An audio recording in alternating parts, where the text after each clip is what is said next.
If you've ever felt that your marketplace was oversaturated and you just did not have enough opportunity to stand out, in today's episode, I'm going to uncover how you are more than enough and how what you have to offer right now is exactly what your ideal clients need to solve their problems. Let's dive in.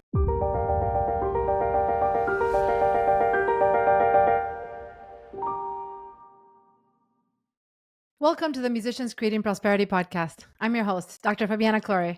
And in today's episode, we're going to talk about some of the myths of saturation and why, if you've ever been wondering why you are not potentially worthy or how you could stand out or why other people are better than you, or perhaps thinking that there's no need for what you have to offer just because so many other people seem to be doing similar things. In this episode, I'm going to share with you how that perspective is going to change based on what you now can turn a potential disadvantage or a perceived disadvantage into an actual opportunity. And this is the key to being an entrepreneur. This is the key to being successful in life, is to not believe in the stories of lack and the stories of scarcity and the stories of perhaps feeling not enough, but instead seeing where can you fit in the world? What are the needs that your skills are uniquely suited to help meet, for your clients? Understand how actually you are more than enough. You are worthy. You have so much to offer, even if you still want to continue improving and growing and bettering yourself and, developing new milestones and getting to that next level. So let's talk about number one, the myths of saturation. Okay. We hear a lot, especially when we think about the music industry, this notion that there's too many people trying to do the same thing. There's an oversaturation of musicians. There's just not enough demand. There's not enough jobs, not enough opportunity. We hear that all the time. But I'm here to tell you that when you can look at this from a different lens and when you can actually say, well, there may be a lot of supply, let's say, a lot of musicians who are available to work, who are wanting to do things in many cases for very, very little money, which unfortunately devalue the industry as a whole. When you recognize that your potential and then your ability to serve others can be created a perception of value based on how you communicate and based on the results that you can get for your clients, when you realize that you have a way of influencing your audience and helping people see what you can do and how you can help them, no matter how many other people are doing similarly the same things, you're no longer going to feel that there's an oversaturation of the crowd of the marketplace. And instead, you're going to realize that as long as you can master your communication skills and you can really connect with the true essence of what you have to offer and share that from a place of authority, from a place of conviction, from a place of belief, then there will always be opportunities for you and for your art and for your knowledge to be able to help others. So why is it actually a good thing if there's a lot of people doing what you think you want to do? I don't think that's a bad thing. I think when you look at the marketplace, I remember when I was starting my first business, my music academy, Superior Academy of Music, my husband and I were competing in a business plan competition at the University of Miami back when we were doing our doctorate degrees. And we were presenting our concept of creating a music school with a very unique and comprehensive curriculum, finding a need that we felt was not being met, especially as it related to creating competitive graduates who could apply for scholarships because they had a more comprehensive, well-rounded education. I remember some of the judges from the competition, these were all businessmen, etc. They asked as well, if this is so unique and seemingly no one else is doing this, isn't that going to be a risk? Doesn't that show you a sign that there's not enough demand, that perhaps people are not interested in this, and that this actually may not be a good idea if you don't see enough competitors doing that or people wanting that? And I remember that struck me because in my view, initially, I felt that the concept we were creating and presenting in the business plan was highly unique and innovative and in a way had not been done before. And I saw that as a good thing. When I heard this feedback from one of the judges who were, experienced business people, I remember kind of looking at it from a different perspective and thinking, wow, maybe they're right. Maybe the fact that there's nothing like it, maybe that's a sign that there's not enough demand.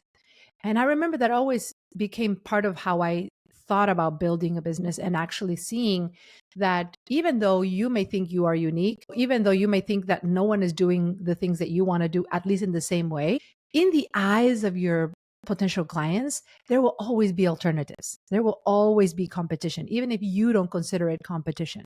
So that was my first takeaway, is that even though at that stage when I was presenting my plan, the business plan for my music academy, in my view at that time, I thought we didn't really have competition. I thought there was no one doing things like us. I learned pretty quickly once we started our business, we opened our doors, that of course there's competition. Of course there's competition.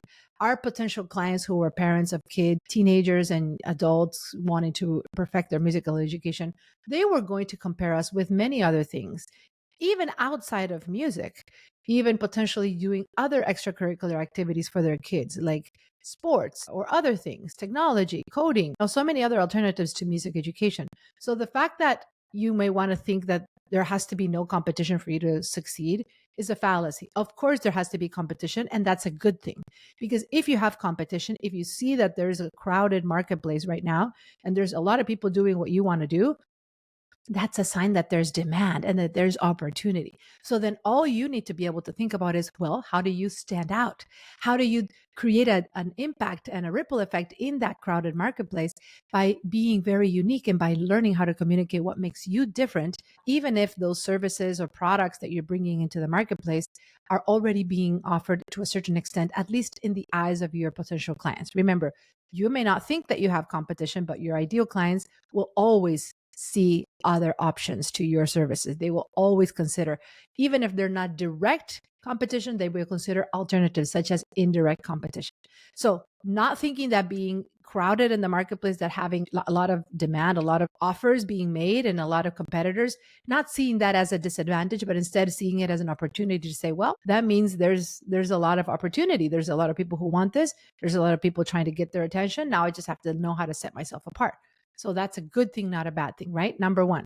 So number two is then, well, once you recognize that and see the crowded marketplace as a place of opportunity instead of a oversaturation that would cause you to not want to jump in, then the next step is, well, how do you set yourself apart? How do you find a way to increase the perception of value in what you have to offer? And how do you combine your communication skills with the essence of your work and your framework to show people what makes you different? Now, before we can talk about how to explain this towards others, how to bring it to the marketplace, how to stand out, the first step is you recognizing your own internal worth. And that's a very important part of this episode, because that is where I see most musicians get hung up on, which is not feeling worthy, not feeling enough, not feeling that they have what it takes to succeed and that they can actually help their clients. Even though, if you're listening to this podcast, if you're watching this on my YouTube, chances are you are an incredible musician who has a vast amount of knowledge, expertise. You've achieved many, many things in your life, and you're now trying to create that next level of success. You're trying to get to the next stage in your business and in your career, and you're trying to find out a better way to do it rather than trading your time for money. So of course, you have knowledge right now. You have been probably working with musicians or students, or even as a performer, producer for all your life. And now it's about figuring out how to take it to the next level, right? But if you continue second guessing yourself and second guessing your value, second guessing your worthiness, and thinking that you're not yet qualified to be able to serve others, or that you have this sense of perfectionism that you need to be super achiever, you need to have all this recognition, credentials, whether it's degrees, whether it's awards, whether it's whatever marker of deservedness I don't know if that word exists, of worthiness that you're trying to achieve in order to do this.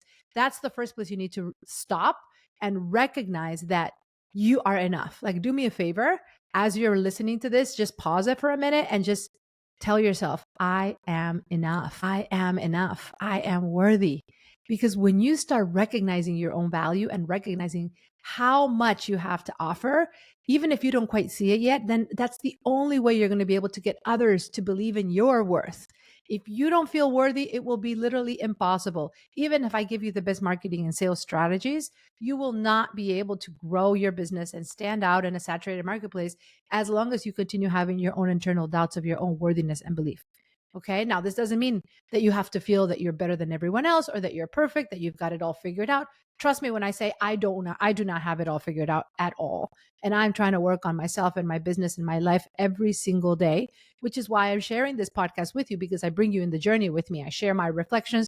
I share the things that I'm thinking about. I share the things that I'm using to help my clients. And hopefully this will help you wherever you are in your life, at every stage in business that you are in.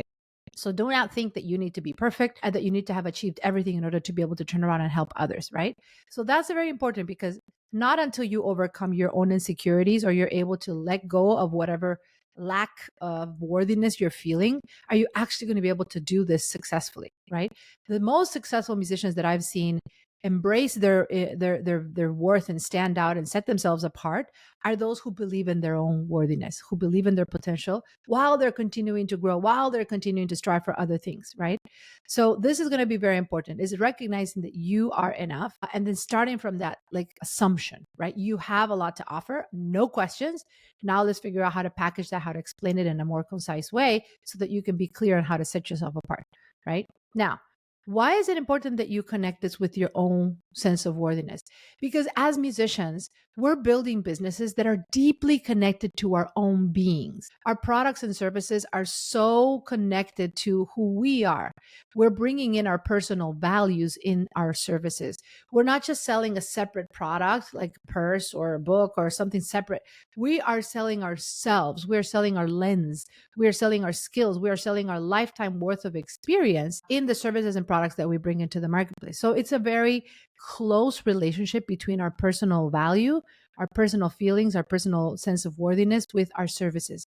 So you want to be able to understand the sensitive nature of understanding how to communicate your services and your value, and knowing that no matter what you end up making, what you end up offering, you are always going to be so much more valuable than whatever services you provide or products you create. Your own being, you have overcome so many things in your life. You've brought in experiences, you've overcome challenges, you've learned lessons, and all of those viewpoints are what gives your expertise, your service, that distinct, unique advantage, that differentiator, that thing that sets you apart. And so here's where we go into the third part of this process, right?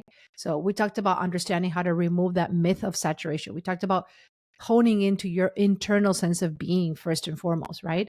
But then let's talk about why ultimately your ability to see how your lens is what actually sets you apart. It is not just your services.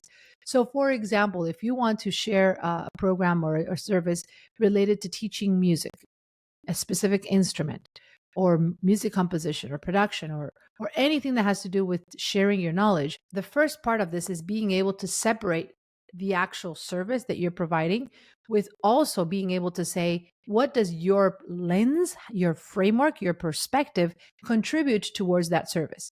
Because chances are, if you teach piano, there's a million people teaching piano. So then what is it about the way that you teach piano? What is it about your lens, your teaching philosophy, your framework that allows your methodology to help your clients in a way that they couldn't get with other piano teachers?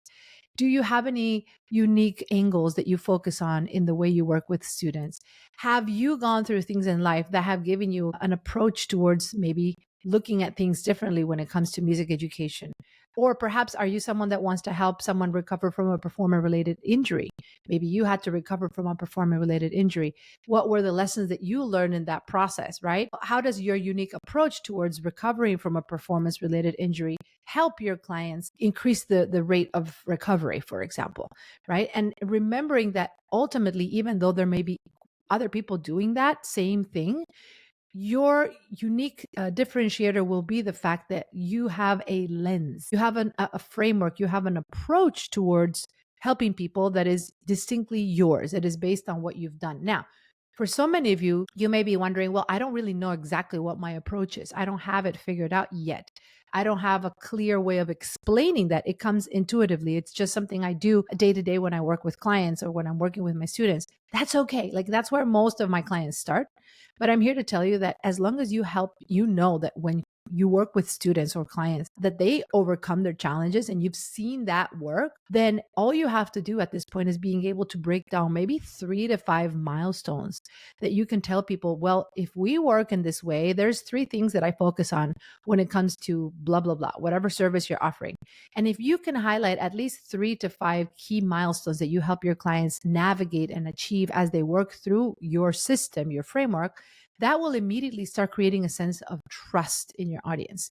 Because one of the most important things that will allow you to set yourself apart, okay, to create that distinguished messaging in the marketplace is being able to highlight what are your ideal clients doing wrong right now, trying to solve their problems, and what would you suggest they do instead? And this is a very important part of the process because it's not enough to just niche down and to try to find that ideal client that you want to serve, you want to work with, and I've had clients work with all sorts of, groups of students. And it's not just about saying you have to find a niche, you have to focus on a group of people, because you may very well serve multiple groups of people, but they're all coming to you for the same problem.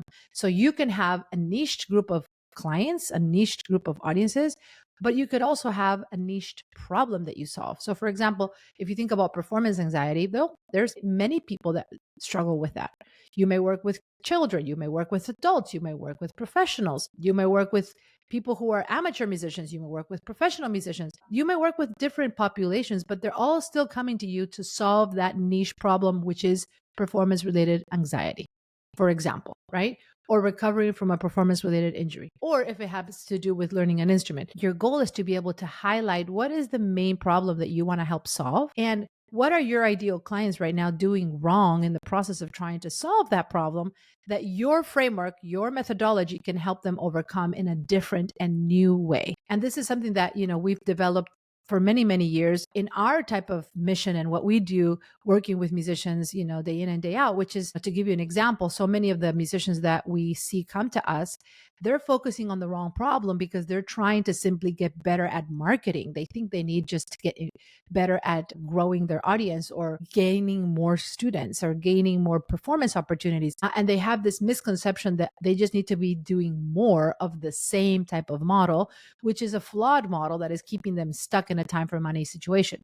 If they're teaching one-on-one lessons or they're working in performance opportunities and trying to find gigs, but everything that they generate in terms of income is based on their time, the solution isn't more of the same. The solution isn't, well, I only have 10 students a week, I want to get 40 students a week, one-on-one students. No, that's not the right answer. Or I'm only performing 10 gigs a month, I want to perform 50 gigs a month. That's not the right answer, because if you increase your marketing and you just get more of the same, but the model is flawed, you're eventually going to hit a ceiling and you're going to get stuck anyway, and you're no longer going to be able to grow your income.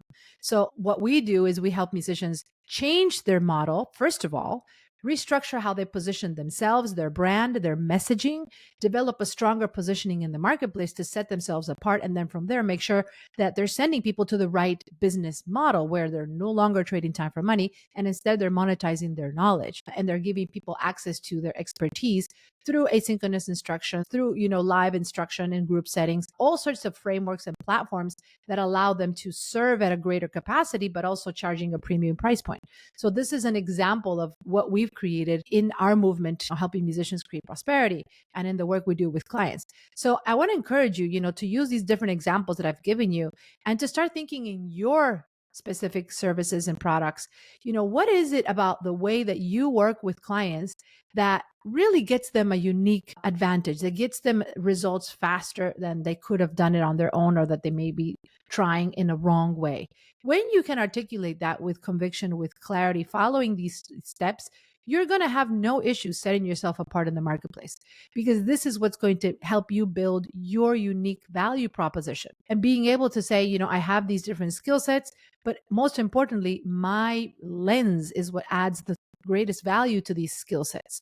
It's the way you approach solving these problems, right? For example, our client Denise, she had to recover from some health challenges and she had to learn about biohacking. And this was something that became a part of her life story, her life journey. And so when we started working with her, she built a program. She's a singer, she's a vocal professor at a university, but she knew she didn't want to just teach students about singing. She didn't want to just do one more singing program.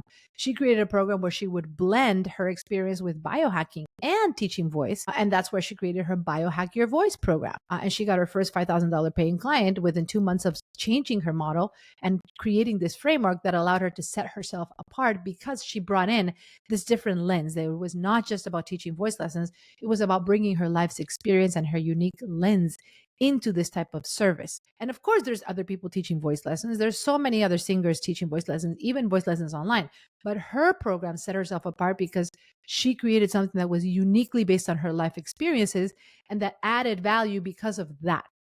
I'm sure she's a great voice teacher. She's a great singer, but there are so many great voice teachers and singers. That wasn't enough, right? So, what is it about your journey, your life, that you could start really bringing to the conversation as you elevate your messaging and start thinking about setting yourself apart? What are the other areas that you've developed in your life to be able to actually say, yes, I teach piano, or yes, I teach voice, or yes, I teach about, recovering from a performance related injury or increased confidence on stage or whatever it is, but I do it through these additional mechanisms, these things that bring my framework a unique lens, a unique perspective, right? Now, one thing I want to say is it's not just about how you talk about what you do, it's also about your actual delivery. Do not think that the only secret to success in standing out in the marketplace is knowing how to share your worth, knowing how to understand your worth and how to communicate it effectively. It's also actually getting extraordinary results for your clients, right? And when you think about what are the things that your clients have benefited from the most working with you, even if it's in a different capacity, even if you've always worked one-on-one or you've been doing things in person primarily, it does not matter. It will all be applicable towards this online model. If you already are working online, think about what are those results that have allowed your clients to get results in a much quicker way than they could have otherwise. Or maybe they were trying for years to do things and all of a sudden they just got like a quantum result, quantum leap, because of your framework, because of your lens. I know so many of the musicians that we've been helping, yes, they're able to switch their schedule. They're able to go from teaching 20-30 hours a week to teaching 2 to 3 hours a week. And this is something that they had been doing for all their lives, like decades of teaching hourly lessons and working and teaching 20-30-40 hours a week. And in just a few months, they're able to go from that to teaching 2 to 3 hours a week. But not only that, also being able to totally shift their income opportunities, because when they're no longer trading their time, now they can switch their income model. And if in the past they could not surpass 40, 50, $60,000 a year, we've seen many of them surpass those same figures within just 2 or 3 months of making the switch. Why? Because there's a complete restructuring of the model and there's no longer these barriers that are limited by their time. Now they can have a once a week group session, they can have asynchronous support, and they can recruit more clients coming in into the same framework that doesn't take more of their time away. And if they have, the average price point anywhere from $2,000 to $6,000 per client for like a 6-month program, let's say an average of $4,000 to $5,000, with 5 clients, they can already make $25,000. That's almost 50% of what most of them were earning in an entire year. And in some instances, they can actually replace their entire yearly income in 2 or 3 months when making these types of switches. So thinking about for your business, what are those milestones that your clients are able to achieve? We have seen, for example, our client Kevin Uri, who built an online music composition program, and he shared with us that in the past, it would take him about 18 months to get his students to master certain composition frameworks and techniques to writing their own original music. And when he restructured his online program and built this type of premium online composition teaching method using his unique approach, now his students can achieve those same results within 6 months. Think about that. If in the past it would take them 18 months to learn and master certain composition skills, now they can do that in 6 months.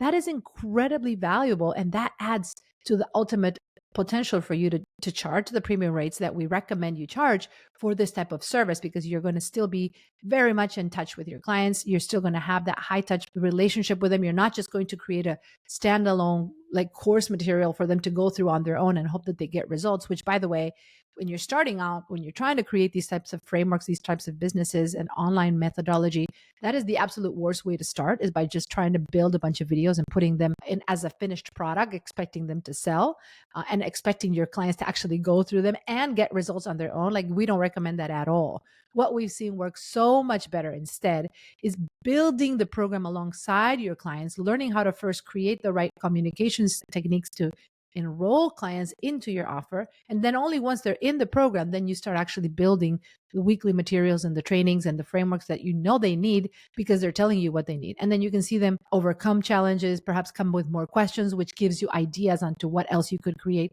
week after week, right? So we've talked about this a lot throughout this whole podcast series, but I just wanted to clarify, if you're just listening to this as an isolated podcast episode, the best part in making sure that your clients get the best results is building it as you go with them in real time, not trying to pre-create it ahead of time, because you may end up spending a lot of time and money building these materials without actually having sold anything, and then you don't really know. And most people who just buy standalone courses, they don't even go through them. Like statistically, like 90% of people who just buy these self-paced courses, they don't even watch them. They don't even finish going through them. So you want to make sure that if you are building this type of model, you want to make sure that you do it in a way where you're able to still be in touch with your clients, where you're able to interact with them and see them experience breakthroughs, wins, come with questions, and then from there be able to build out the rest of the curriculum based on what they're telling you they need. Okay. So I hope that this helps you understand what are the frameworks, not only from a internal mindset standpoint, from a communication standpoint, but also from a delivery standpoint. How can you strengthen your understanding of your worthiness, your perception of value, and how can you strengthen this for your ideal clients to be able to see, no matter how many other people are doing what you want to do, you are enough. You have so much to offer. And the sooner you can start recognizing that and truly feeling that in your heart, the more that energy of conviction, of magnetism, of confidence will exude into the work that you're bringing into the world. So thank you again for listening to this episode. And if you have any questions and you would like more help figuring out how to stand out in your industry and in your particular niche, feel free to book a call through the link in the notes here. We always have a link to book a call with me and my team, and we'll be happy to map out what are the potential opportunities right now that you may be missing, and where are the areas in your knowledge and skill sets that could potentially help you stand out in this industry and the crowded marketplace, and why you are absolutely worth it, more than enough. We can't wait to connect with you. Hope this helps. And if you love this episode, please leave us a review. Allow us to reach more musicians just like you and help them create prosperity. Until next time, let's prosper together.